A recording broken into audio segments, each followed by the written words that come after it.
आज पूरा करके जाइब अपन मन कि धान भले धुआं हो जाई।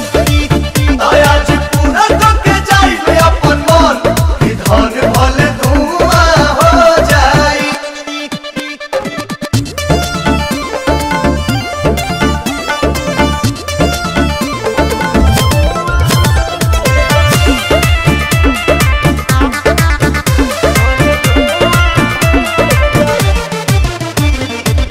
ऐसे देखई बुझे हमारा ब्रिज के धा दे हम गीज के चोली के चीज के। अरे की बोलছো তুমি? अरे तोरी माँ अरे नाच देखे आइल बड़ो देखा बैठ के ढेर जोनी बोलो बापू हमसे बैठ के बुझाता अब ही टाइट बजा माने पाछे पूरा हो जाई। हाँ तो बतिया मान ले आज पूरा करके जाइब अपन मन कि धान भले धुआं हो जाई।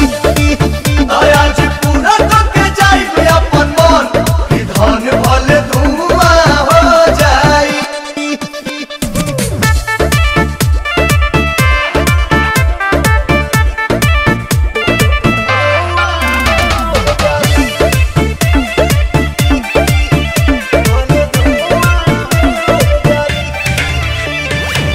लागेलू फाइन साइन तोहरे तो पेज पा पवन के संगे मैनेज करा सेज पा चल होने। अरे छोड़ो ना ढेर जाना होइले या ढेर जाना गइले अरुण बिहारी मन पूरा नहीं कहिले हमरा पीछे प्रियंसु बोलो फुवा हो जाई। आज पूरा करके जाइब अपन मन कि धान भले धुआं हो जाई।